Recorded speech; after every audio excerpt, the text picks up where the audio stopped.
हरे कृष्णा राधे राधे। बृहस्पतिवार व्रत कथा। भारतवर्ष में एक प्रतापी और दानी राजा राज्य करता था। वह नित्य गरीबों और ब्राह्मणों की सहायता किया करता था। यह बात उसकी रानी को बिल्कुल भी अच्छी नहीं लगती थी।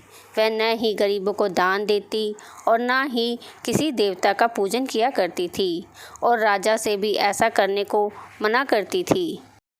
एक दिन जब राजा शिकार खेलने वन को गए हुए थे तो रानी महल में अकेली थी। उसी समय बृहस्पति देव साधु के वेश में राजा के महल में भिक्षा मांगने के लिए आए और भिक्षा मांगी। तब रानी ने भिक्षा देने से इनकार कर दिया और कहा, हे साधु महाराज, मैं तो इस दान पुण्य से तंग आ गई हूँ। इस दान पुण्य के लिए तो मेरे पति देव ही बहुत हैं। मेरी इच्छा है कि हमारा सारा धन नष्ट हो जाए, फिर ना रहेगा और ना मैं किसी को दूंगी। तब साधु महाराज ने कहा, हे देवी, तुम बड़ी विचित्र हो। धन और संतान तो सभी चाहते हैं, पुत्र और लक्ष्मी तो पापी के घर में भी होनी चाहिए। यदि तुम्हारे पास अधिक धन है तो भूखे मनुष्यों को भोजन कराओ, प्याव लगवाओ, कुंवारी कन्याओं का विवाह करवाओ, बाग बगीचे आदि का निर्माण करो, धन को शुभ कार्यों में खर्च करो जिससे तुम्हारे परलोक में सार्थक हो। धन को शुभ कार्यों में खर्च करो। परंतु साधु की इन सब बातों से व्यापारी की पत्नी को कोई खुशी नहीं हुई। उसने कहा, मुझे ऐसे धन की कोई आवश्यकता नहीं जिसे मैं सबको दान देती फिरूं। तब बृहस्पति देव बोले, यदि तुम्हारी ऐसी इच्छा है तो तुम एक उपाय करना। 7 बृहस्पतिवार को गोबर से घर को लिपना, अपने केशों को पीली मिट्टी से धोना, केश को धोते समय स्नान करना, पति से कहना वो हजामत बनवाए, भोजन में मांस मदिरा खाना, कपड़े धोबी के या धुलने देना। ऐसा करने से तुम्हारा सारा धन नष्ट हो जाएगा। इतना कहकर बृहस्पति देव महाराज अंतर्ध्यान हो गए। साहूकार की पत्नी ने बृहस्पति देव के कहे अनुसार 7 बृहस्पतिवार वैसा ही करने का निश्चय किया। केवल 3 बृहस्पतिवार ही बीते थे कि उसका समस्त धन नष्ट हो गया। अब वे भोजन के लिए भी तरसने लगे तथा सांसारिक भोगों से दुखी रहने लगे। तब राजा रानी से कहने लगा कि हे रानी, तुम यहाँ पर रहो, मैं दूसरे देश को जाता हूँ, क्योंकि यहाँ पर मुझे सभी मनुष्य जानते हैं, इसलिए मैं यहाँ पर कोई काम नहीं कर सकता। अब मैं परदेश जा रहा हूँ, वहाँ काम धंधा करूँगा, शायद हमारे भाग्य बदल जाएं। ऐसा कहकर राजा परदेश चला गया। वह वहाँ जंगल से लकड़ी काट कर लाता और शहर में बेचता। इस तरह अपना जीवन व्यतीत करने लगा। इधर राजा के बिना रानी और दासी दुखी रहने लगी। किसी दिन भोजन मिलता और किसी दिन जल पीकर ही वह रह जाती। एक समय रानी और दासी को 7 दिन बिना भोजन के व्यतीत करने पड़े। तो रानी ने अपनी दासी से कहा, हे दासी, यहाँ पास के नगर में मेरी बहन रहती है, वह बड़ी धनवान है। तू उसके पास जा और वहाँ से 5 सेर भेजर मांगकर ले आ, जिससे हमारा कुछ समय के लिए गुजारा हो जाएगा। दासी रानी की बहन के पास गई। रानी की बहन उस समय पूजा कर रही थी। बृहस्पतिवार का दिन था। दासी ने रानी की बहन से कहा, हे रानी, मुझको तुम्हारी बहन ने भेजा है, मुझे 5 सेर भेजर दे दो। दासी की यह बात अनेक बार कहने पर परंतु रानी की बहन ने कोई उत्तर नहीं दिया, क्योंकि वह उस समय बृहस्पतिवार की कथा सुन रही थी। जब दासी को रानी की बहन से कोई भी जवाब नहीं मिला तो वह बहुत दुखी हुई और उसे बहुत क्रोध भी आया। वह लौटकर रानी के पास आकर कहने लगी, आपकी बहन बहुत ही घमंडी है, वह छोटे लोगों से बात नहीं करती। मैंने उससे कहा तो उसने कोई भी जवाब नहीं दिया, इसलिए मैं वापस चली आई। तब रानी बोली, हे दासी, इसमें उसका कोई दोष नहीं है। जब बुरे दिन आते हैं तब कोई भी सहारा नहीं देता। अच्छे बुरे का पता विपत्ति में ही लगता है। जो ईश्वर की इच्छा होगी वही होगा। यह सब हमारे भाग्य का दोष है। उधर रानी की बहन ने सोचा कि मेरी बहन की दासी आई थी, परंतु मैं उससे नहीं बोली, जिसके कारण वह बहुत दुखी हुई होगी। अतः कथा सुन और भगवान विष्णु का पूजन समाप्त करके वह अपनी बहन के घर गई और कहने लगी, हे बहन, मैं बृहस्पतिवार का व्रत कर रही थी। तुम्हारी दासी मेरे घर गई थी, परंतु जब तक कथा करते हैं तब तक ना तो हम बोलते हैं और ना ही बीच में उठते हैं, और ना इसलिए मैं नहीं बोली। कहो दासी, तुम क्यों आई थी?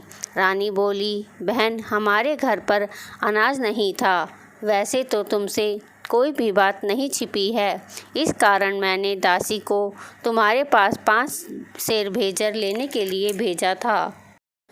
तब रानी की बहन बोली, बहन देखो, बृहस्पति भगवान सबकी मनोकामना पूरी करते हैं। देखो, शायद तुम्हारे घर में भी अनाज रखा हो। यह सुनकर दासी घर के अंदर गई तो वहाँ उसे एक घड़ा भेजर का भरा मिला। उससे बड़ी हैरानी हुई, क्योंकि उसने सारे एक एक बर्तन देख लिया था। उसने बाहर आकर रानी को दासी को बताया। दासी अपनी रानी से कहने लगी, हे रानी, देखो, वैसे हमको जब अन्न नहीं मिलता तो हम रोज़ ही व्रत करते हैं। अगर इनसे व्रत की विधि और कथा पूछ ली जाए तो उससे हम भी किया करेंगे। दासी के कहने पर रानी ने अपनी बहन से बृहस्पतिवार के बारे में पूछा। उसकी बहन ने बताया, हे रानी बहन, बृहस्पतिवार को सूर्योदय से पूर्व उठकर स्नान करके बृहस्पतिवार का व्रत करना चाहिए, लेकिन उस दिन सर नहीं धोना चाहिए। बृहस्पतिवार के व्रत में चने की दाल और मुनक्कड़ से भगवान विष्णु का केले के वृक्ष की जड़ से पूजन करें तथा दीपक जलाएं। उस दिन एक ही समय भोजन करें। भोजन पीले रंग का होना चाहिए तथा बृहस्पतिवार की कथा सुने। इस प्रकार करने से गुरु भगवान प्रसन्न होते हैं और अन्न पुत्र धन देते हैं। इस तरह व्रत और पूजा की विधि बताकर रानी की बहन अपने घर लौट आई। तब रानी और दासी दोनों ने ही निश्चय किया कि वे बृहस्पति भगवान का पूजन जरूर करेंगी। जब बृहस्पतिवार आया तो उन्होंने व्रत रखा। गुड़साल में जाकर चना और गुड़ बीन लाई तथा उसकी दाल से केले की जड़ में भगवान विष्णु का पूजन किया। अब पीला भोजन कहाँ से आए? दोनों विचार करके बड़ी दुखी हुई, परंतु उन्होंने व्रत किया था। इसी कारण बृहस्पति भगवान प्रसन्न थे। एक दिन साधारण व्यक्ति के रूप में 2 थालों में सुंदर पीला भोजन लेकर आए और दासी को देकर बोले, हे दासी, यह भोजन तुम्हारे और रानी के लिए है, तुम दोनों भोजन करना। दासी भोजन पाकर बहुत ही खुश हुई और रानी से बोली, रानी जी, भोजन कर लो। रानी को इसके बारे में कुछ भी पता नहीं था, इसलिए वह दासी से बोली, जा, तू ही भोजन कर, क्यों व्यर्थ में हमारी हंसी उड़ाती है। तब दासी बोली कि एक व्यक्ति अभी अभी 2 थालों में भोजन दे गया है।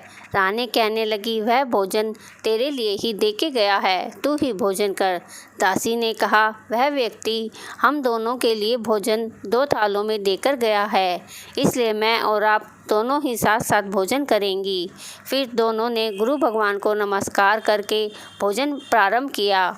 उसके बाद से वे प्रत्येक बृहस्पतिवार को गुरु भगवान का व्रत और पूजन करने लगी। बृहस्पति भगवान की कृपा से उनके पास बहुत सा धन हो गया, परंतु रानी फिर भी पहले की तरह आलस करने लगी। तब दासी बोली, देखो रानी, तुम पहले भी इस प्रकार आलस करती थी, तुम्हें धन रखने में कष्ट होता था, इस कारण हमारा सारा धन नष्ट हो गया था। अब गुरु भगवान की कृपा से फिर से धन मिला है तो तुम्हें फिर आलस्य होता है। बड़ी मुसीबतों के बाद हमने यह धन पाया है, इसलिए अब हमें दान पुण्य करना चाहिए। तुम भूखे मनुष्यों को भोजन करवाओ, प्याऊ लगवाओ, ब्राह्मणों को दान दो, कुएं, तालाब, बावड़ी आदि का निर्माण करवाओ, मंदिर पाठशाला बनवाकर दान दो, कुंवारी कन्याओं का विवाह करवाओ, धन को शुभ कार्यों में खर्च करो, जिससे तुम्हारे कुल का यश बढ़ेगा तथा स्वर्ग की प्राप्ति होगी और पितृ प्रसन्न होंगे। दासी की बात मानकर रानी ने इसी प्रकार के कर्म करने प्रारंभ कर दिए, जिससे उनका काफ़ी यश फैलने लगा। एक दिन रानी और दासी आपस में विचार करने लगी कि ना जाने राजा किस दशा में होंगे, उनकी कोई खोज खबर नहीं है। गुरु भगवान से उन्होंने प्रार्थना की और भगवान ने रात्रि में राजा को स्वप्न में कहा, हे राजा, उठ, तेरी रानी तुझको याद करती है, अब तू अपने देश को लौट जा। राजा प्रातःकाल उठकर जंगल से लकड़ियाँ काटने के लिए जंगल की ओर चल पड़ा। जंगल से गुजरते हुए वह सोचने लगा, रानी की गलती से कितने दुख भोगने पड़े। सारा राजपाट छोड़कर उसे जंगल में आकर रहना पड़ा। जंगल से लकड़ियाँ काटकर उन्हें बेचकर अपना गुजारा करना पड़ा। उसी समय जंगल में बृहस्पति देव एक साधु का रूप धारण कर कर आए और राजा के पास आकर बोले, हे लकड़हारे, तुम इस सुनसान जंगल में किस चिंता में बैठे हो, मुझे बताओ। यह सुन राजा के नेत्रों में जल भर आया और साधु की वंदना करके बोले, हे प्रभु, आप तो सब कुछ जानने वाले हैं। इतना कहकर राजा ने साधु को अपनी सारी कहानी सुना दी। महात्मा तो स्वभाव से ही दयालु होते हैं। वे राजा से बोले, हे राजा, तुम्हारी पत्नी ने बृहस्पति देव के प्रति अपराध किया था, जिसके कारण तुम्हारी यह दशा हुई। अब तुम किसी प्रकार की चिंता मत करो, भगवान तुम्हें पहले से भी अधिक धन देंगे। देखो, तुम्हारी पत्नी ने बृहस्पतिवार का व्रत करना आरंभ कर दिया है। अब तुम भी बृहस्पतिवार का व्रत करके चने की दाल व गुड़ और जल के लोटे में डालकर केले के पत्ते से भगवान विष्णु का पूजन करो, फिर कथा कहो। भगवान तुम्हारी सब मनोकामनाएं पूर्ण करेंगे। साधु को प्रसन्न देखकर राजा बोला, हे प्रभु, मुझे लकड़ी बेचकर इतना पैसा भी नहीं मिलता जिससे मैं भोजन करने के बाद कुछ बचा सकूं। मैंने रात्रि में अपनी रानी को व्याकुल देखा है और मेरे पास कोई साधन भी नहीं है जिससे मैं कोई समाचार जान सकूं, और फिर मैं कौन सी बृहस्पतिवार की कहानी कहूं या सुनूं, मुझको कुछ भी पता नहीं है। साधु ने कहा, हे राजा, तुम किसी बात की चिंता मत करो। बृहस्पतिवार के दिन तुम रोजाना की तरह लकड़ियां लेकर शहर में जाओ। तुम्हें रोज से दुगना धन प्राप्त होगा, जिससे तुम भली प्रकार भोजन कर लोगे तथा बृहस्पति देव की पूजा का सामान भी आ जाएगा। बृहस्पति देव की कथा इस प्रकार है। प्राचीन काल में एक बहुत ही निर्धन ब्राह्मण था। उसके कोई संतान नहीं थी। वह नित्य पूजा पाठ करता, परंतु उसकी स्त्री बहुत ही मलिनता के साथ रहती थी। वह ना स्नान करती और ना किसी देवता का पूजन किया करती थी। प्रातःकाल उठते ही सर्वप्रथम भोजन करती, बाद में कोई कार्य करती थी। ब्राह्मण देवता बहुत ही दुखी रहते थे। पत्नी को बहुत समझाते, लेकिन उसका कोई भी परिणाम नहीं निकलता। भगवान की कृपा से एक समय उस ब्राह्मण की पत्नी गर्भवती हुई और 10वें महीने में एक सुंदर कन्या को जन्म दिया। निर्धन ब्राह्मण कन्या के जन्म से बहुत ही दुखी हुआ। धीरे धीरे ब्राह्मण की कन्या बड़ी होने लगी। बचपन से ही उस कन्या की रुचि भगवान विष्णु की पूजा में थी। वह प्रातः उठते ही स्नान आदि करके भगवान विष्णु की पूजा करने मंदिर जाती थी। बृहस्पतिवार को व्रत करके विधिव्रत पूजा पाठ करती थी। पूजा पाठ के बाद वह पाठशाला पढ़ने जाती थी। घर से चलते हुए वह मुट्ठी में जौ भरकर ले जाती और पाठशाला के रास्ते में थोड़े थोड़े जौ गिराती जाती। जब वह पाठशाला से घर लौटती तो जौ के वह दाने सोने में बदले हुए मिलते। लड़की सभी सोने के दाने बीन कर ले आती थी। एक दिन जब वह सोने के दानों को साफ कर रही थी तो उसकी माँ ने कहा, बेटी, सोने के दानों को साफ करने के लिए सोने का सूप होना चाहिए। अगले दिन बृहस्पतिवार था। उसने बृहस्पति देव की पूजा की और भगवान से से प्रार्थना करते हुए कहा, हे भगवान, मैंने यदि आपकी पूजा विधिवत किया हो तो मुझे सोने का सूप दे दो। भगवान बृहस्पति देव ने उसकी मनोकामना पूरी करने का वचन दे दिया। पाठशाला से लौटते समय उसे रास्ते में सोने का सूप पड़ा हुआ मिला। घर लौटकर सोने का सूप अपनी माँ को दिखाकर वह सोने के दाने साफ करने लगी। उसी समय उस नगर का राजकुमार उसके घर के पास से गुजर रहा था। उस सुंदर लड़की को सोने के सूप में जो साफ करते देखकर राजकुमार उस पर मोहित हो गया। महल में लौटकर राजकुमार ने राजा से उस लड़की से विवाह करने की इच्छा प्रकट की। तो राजा ने ब्राह्मण को महल में बुलवाकर राजकुमार से अपनी लड़की की विवाह की बात की। ब्राह्मण तैयार हो गया। धूमधाम से लड़की का विवाह राजकुमार से हो गया। दुल्हन बनकर ब्राह्मण की लड़की महल में चली गई। ब्राह्मण की लड़की के चले जाने से ब्राह्मण फिर से निर्धन हो गया। उसे कई कई दिन तक भोजन भी नहीं मिलता था। बहुत दुखी होकर ब्राह्मण एक दिन अपनी लड़की के पास गया। अपने पिता से निर्धनता का समाचार सुनकर उसे बहुत सा धन देकर पिता को विदा किया। उस धन से ब्राह्मण के कुछ दिन तो आराम से गुजर गए, लेकिन फिर से जल्दी ही भूखे मरने की हालत हो गई। ब्राह्मण अपनी लड़की से धन लेने के लिए फिर से महल पहुंचा। लड़की ने पिता की बुरी हालत देखकर कहा, पिताजी, आखिर कब तक आप मुझसे धन लेकर अपना जीवन यापन करेंगे?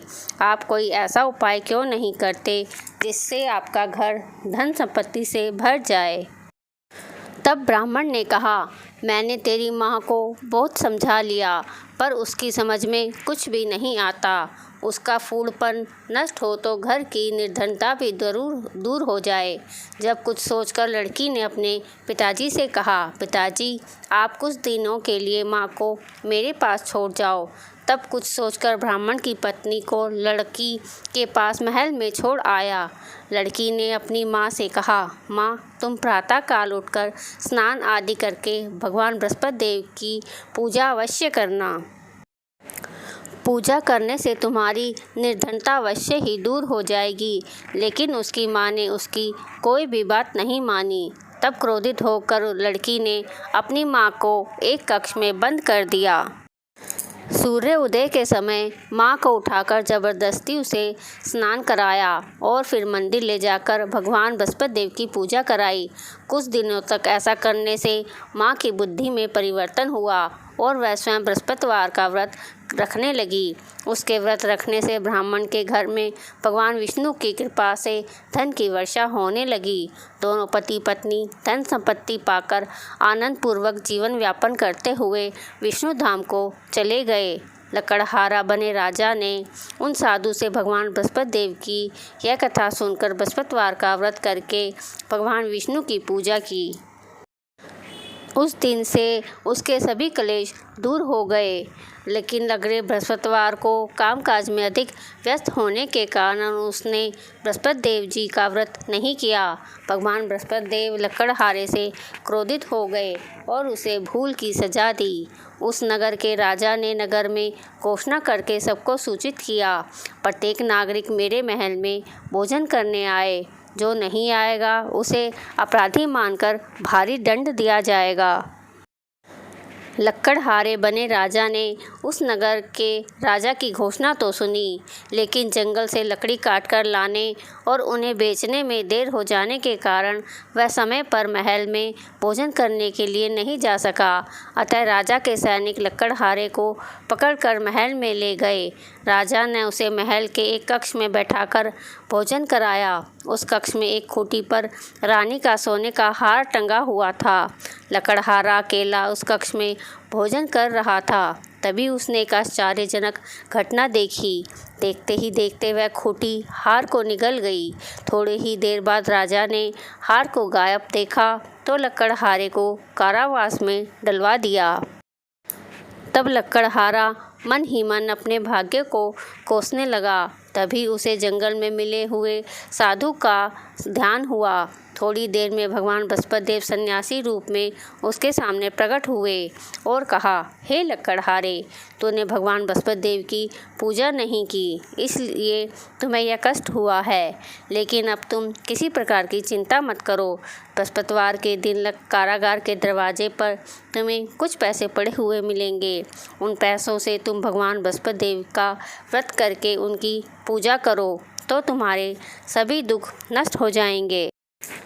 बृहस्पतिवार के दिन दरवाजे पर पड़े मिले पैसों से चने और गुड़ मंगाकर लकड़हारे ने बृहस्पतिवार की कथा कही तो भगवान बृहस्पति देव ने प्रसन्न होकर उस नगर के राजा को सपने में लकड़हारे को कारागार से मुक्त करने को कहा।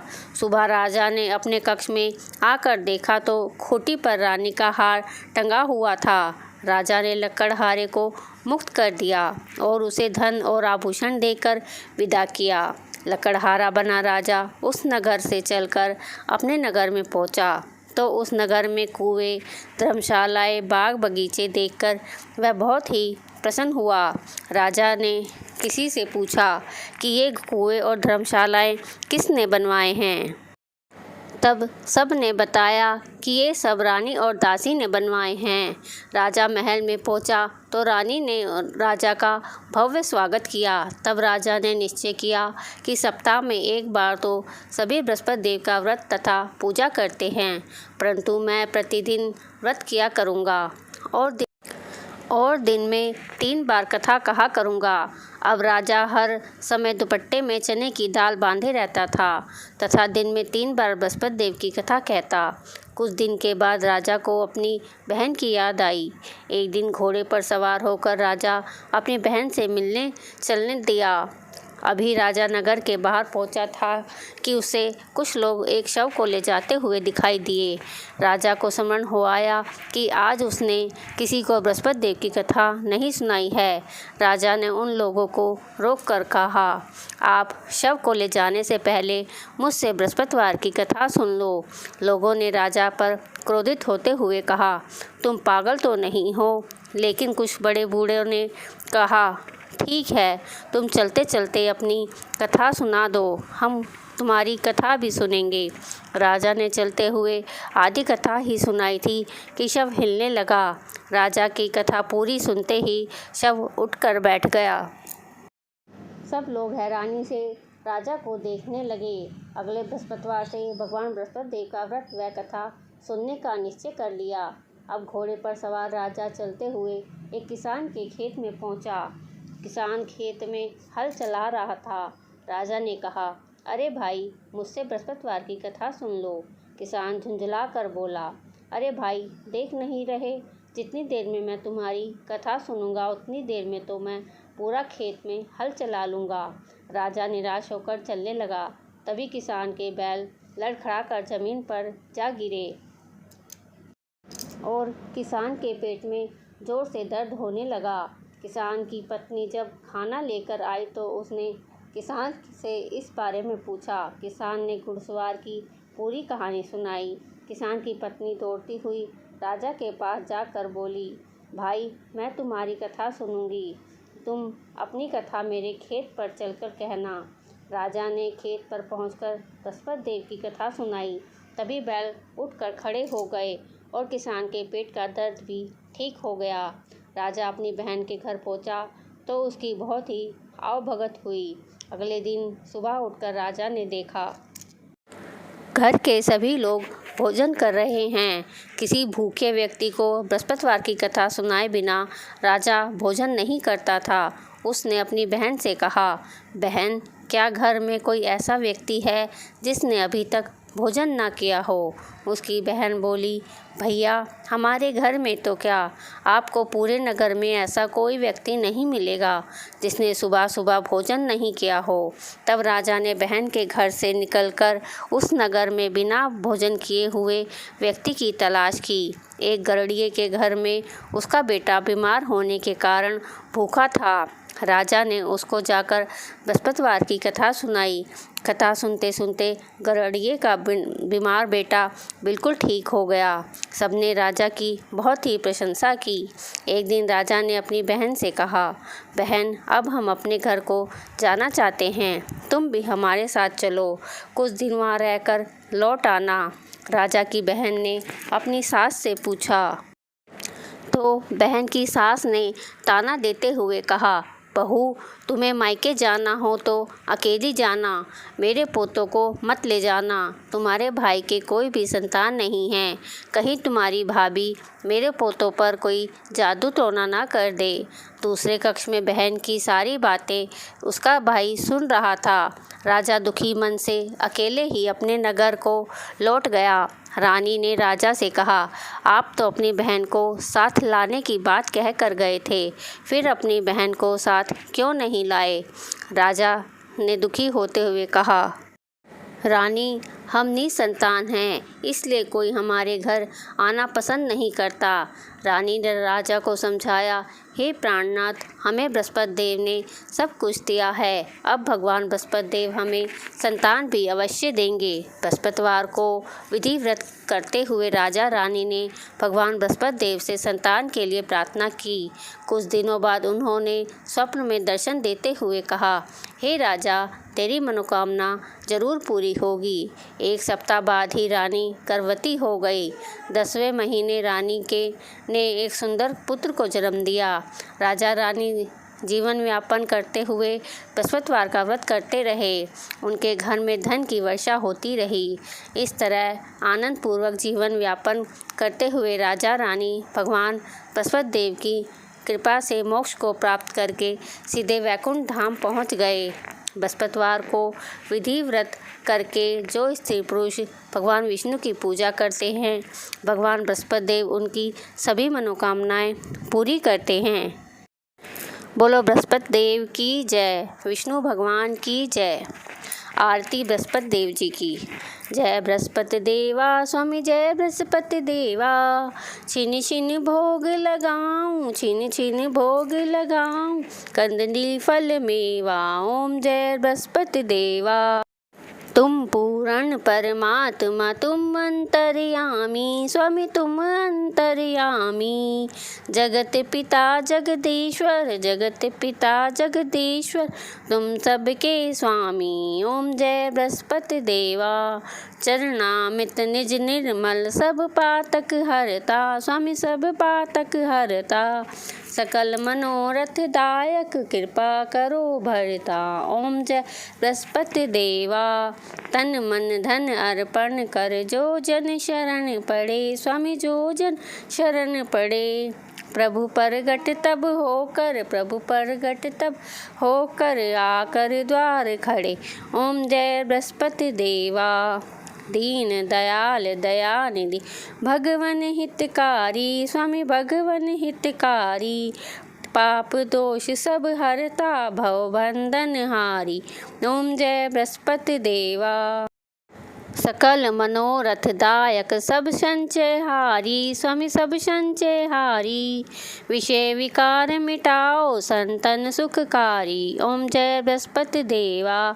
जो कोई आरती तेरी प्रेम सहित गावे, स्वामी प्रेम सहित गावे, ज्येष्ठानंद आनंद सो, ज्येष्ठानंद आनंद सो, निश्चय सो पावे, ओम जय बृहस्पति देवा। बोलो बृहस्पति भगवान की जय, विष्णु भगवान की जय। अगर आपको मेरी यह वीडियो पसंद आई हो तो वीडियो को लाइक करें, ज़्यादा से ज़्यादा वीडियो को शेयर करें और चैनल को सब्सक्राइब करना भी ना भूलें। राधे कृष्णा।